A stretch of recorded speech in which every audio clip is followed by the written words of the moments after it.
Bête noire. Bonjour Nicolas. 3 brigades de gendarmerie seront créées sur le territoire et pour en parler, vous recevez le commandant de la gendarmerie en Nouvelle-Calédonie. Oui, notre invité du matin, c'est le général Mathéos. Général, bonjour. Bonjour madame. Merci d'avoir accepté notre invitation. Alors lundi, le président de la République a donc annoncé la création de 238 brigades de gendarmerie, dont 3 en Nouvelle-Calédonie, une brigade fixe à Cala-Gomène, 2 brigades mobiles à Poya et à Moidou. On va revenir sur le détail et leur mission. Mais d'abord, cette création, c'était attendu, c'était demandé, c'est le fruit d'une concertation. Comment ça s'est fait? Oui, alors c'est déjà une excellente nouvelle que la Nouvelle-Calédonie bénéficie de ce dispositif de renforcement du maillage territorial de la gendarmerie. C'est une démarche qui a été initiée il y a déjà 2 ans, pratiquement 2 ans.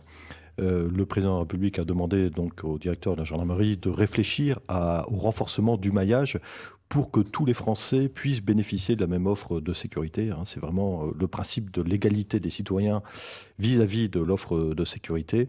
Et pour la Nouvelle-Calédonie, monsieur le haut-commissaire s'est inscrit donc dans la démarche de concertation voulue par le président de la République, c'est-à-dire que les élus ont été consultés, ont fait des propositions qui ensuite ont été arbitrées par le haut-commissaire de la République. Il y a déjà 29 brigades de gendarmerie en Nouvelle-Calédonie. Il y avait vraiment besoin de 3 brigades supplémentaires. Oui, alors effectivement, ces 3 brigades s'imposaient au terme des réflexions qui ont été conduites. Cette décision, ce qui a précédé à cette décision, si vous voulez, c'est vraiment la nécessité de renforcer le maillage pour que tous les Calédoniens puissent être égaux devant l'offre de sécurité. Il s'agit de brigades qui sont dans la profondeur d'un territoire. Et c'est important pour notre dispositif de gendarmerie que tous les citoyens dont la sécurité nous est confiée puissent bénéficier de gendarmes à proximité.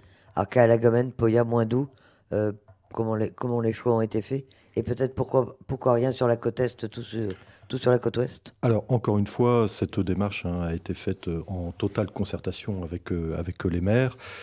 Plusieurs considérations ont permis au commissaire de prendre cette décision. La première, c'était le niveau d'insécurité, le niveau de population aussi, quelle est l'évolution démographique.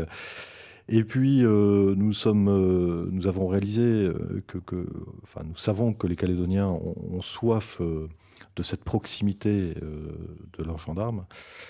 Et de manière assez mécanique, nous avons pu constater qu'il y avait des trous dans notre dispositif. Je rappelle que la brigade de Moindou a été fermée en 2009. Il y avait des trous dans notre dispositif, donc ce renforcement de nos brigades vise à combler ces trous et encore une fois à permettre à tous les Calédoniens de bénéficier d'une offre de sécurité de proximité qui répond vraiment à leurs attentes. Alors, on l'a dit, hein, sur ces 3 brigades, une fixe à Cala-Gomène, 2 mobiles.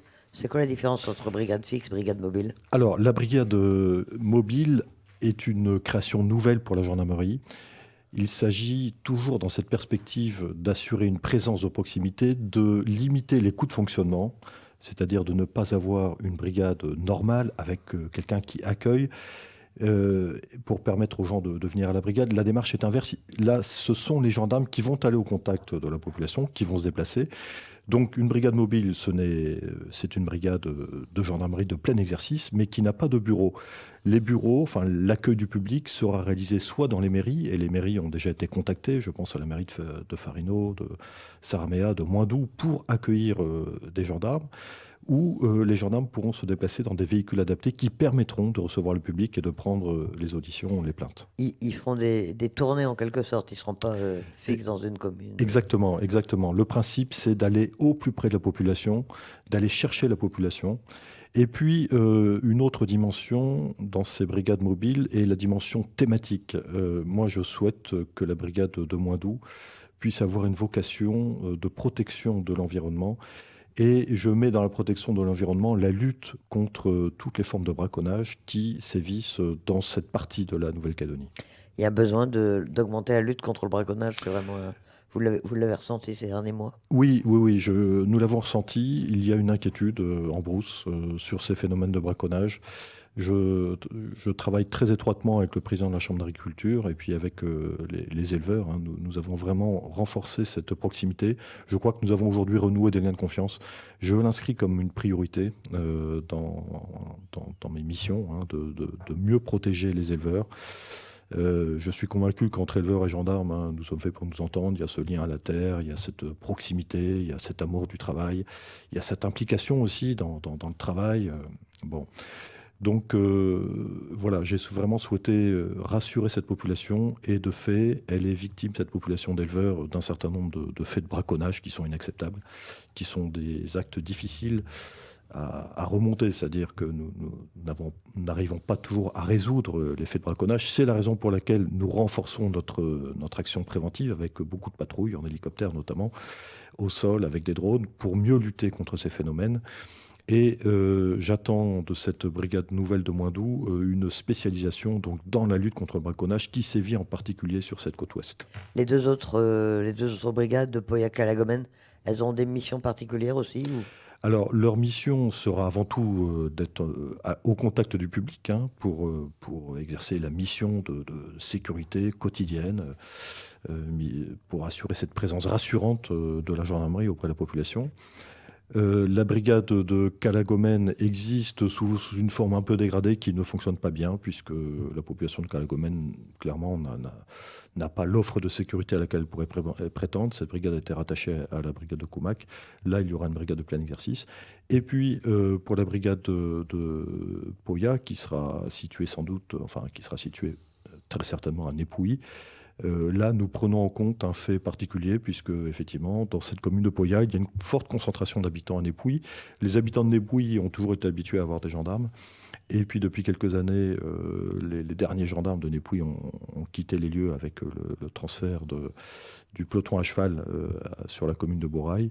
Et il y a une attente particulière ici, enfin à Népouilly, de la population pour avoir ce service de proximité de sécurité. Alors combien d'effectifs dans ces 3 nouvelles brigades? Ça représente combien d'effectifs et d'où viennent-ils? Est-ce que vous redéployez vos forces ou est-ce qu'il y a d'autres personnels qui arrivent? Non, alors je m'engage haut et fort, il n'y aura pas de redéploiement en interne, ce sont des effectifs supplémentaires qui viendront de métropole. Alors, bien sûr, je vais composer des brigades avec le plus de sagesse possible, c'est-à-dire que je souhaite prendre des gendarmes qui connaissent la Nouvelle-Calédonie. Je souhaite également pouvoir, dans ces nouvelles unités, prendre des gendarmes calédoniens qui sont pour nous extrêmement précieux parce que ces enfants du pays ont une connaissance très fine de la population de ces habitants et nous avons besoin d'eux. Donc je vais composer ces brigades. Alors les effectifs seront des effectifs supplémentaires. Après, moi, je composerai ces brigades avec des talents locaux pour éviter que ce soit des brigades ex nihilo. Il faudra trouver le savant dosage entre les anciens et les nouveaux, les enfants du pays et puis les gendarmes qui viennent de l'Hexagone. Ça représente combien de personnes supplémentaires à peu près? Chaque unité, pour l'instant, nous avons demandé à ce que chacune de ces 3 unités soit composée de 8 militaires, ce qui sera sans doute pas possible immédiatement. Donc, bon, vous savez, la gestion des ressources humaines est une mécanique longue. J'espère rapidement pouvoir ouvrir 2 brigades à hauteur de 3 ou 4 gendarmes supplémentaires.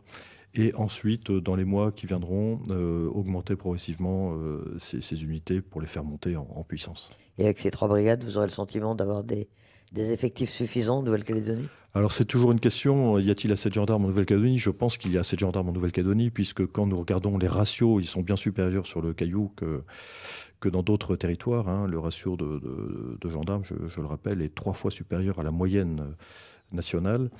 On pourrait toujours rêver d'avoir plus de gendarmes, c'est vrai. Nous sommes engagés sur tous les fronts. Mes gendarmes ne sont pas en chômage technique, ils sont même parfois un petit peu en surchauffe. En tout cas, à défaut d'avoir, enfin, je crois que nous avons le nombre raisonnable de gendarmes pour travailler et la qualité compense peut-être le nombre. Nous ne sommes pas en sous-effectif, mais ce que je veux témoigner devant vos éditeurs ce matin, c'est l'engagement de tous mes gendarmes en périphérie Nouméa, en brousse, sur les îles.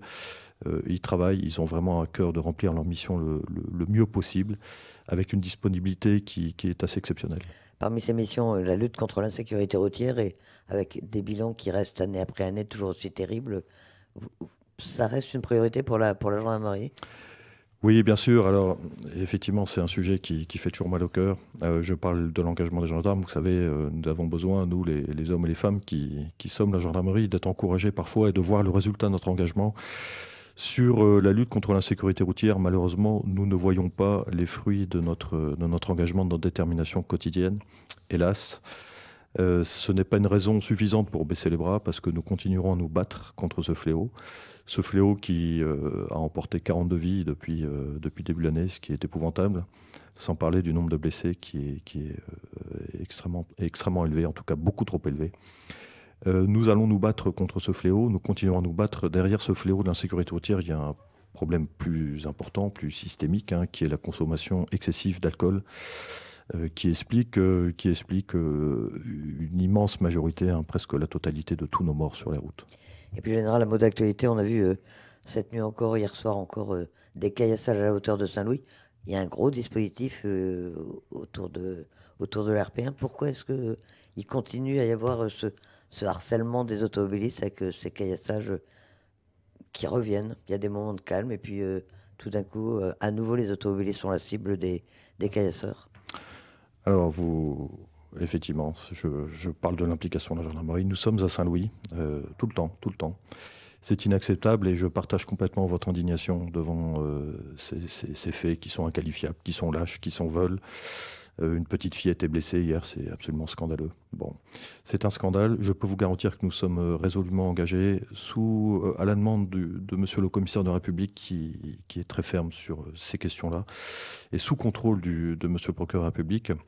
Nous avons une action à Saint-Louis qui est déterminée. Nous y sommes le jour, la nuit, avec des blindés, pour assurer la sécurité des usagers, parce que je crois profondément que tous les Mondoriens ont le droit d'être en sécurité quand ils traversent ces 2 kilomètres au droit de la tribu de Saint-Louis. Il y a dans la tribu une bande de jeunes que nous connaissons, qui sont régulièrement interpellés, qui sont régulièrement punis, sanctionnés durement par la justice. En tout cas, leurs faits ne restent pas impunis, croyez-le, nous sommes vraiment déterminés. Régulièrement, le GIGN intervient dans la tribu.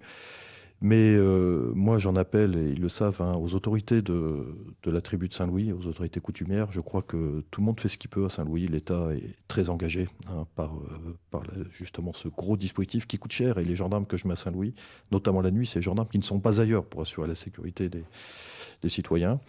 La commune est engagée, la province est engagée, le gouvernement est engagé. Bon. Il y a beaucoup de choses qui sont faites à Saint-Louis, mais moi, je pense que la responsabilité première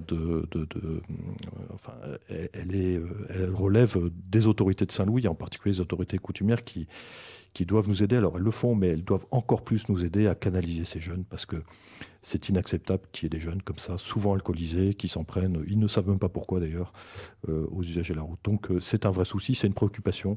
Et puis moi, ça me fait mal au cœur de voir que malgré tous nos efforts, malgré aussi les bonnes volontés, parce qu'il y en a beaucoup à Saint-Louis de bonnes volontés, et notamment chez les autorités coutumières, nous avons encore des problèmes de cette nature qui sont inqualifiables et inacceptables. Le général Mathéos, commande la gendarmerie en Nouvelle-Calédonie. Merci d'avoir accepté cette Je vous invitation. en prie, merci. Une interview que vous pourrez réécouter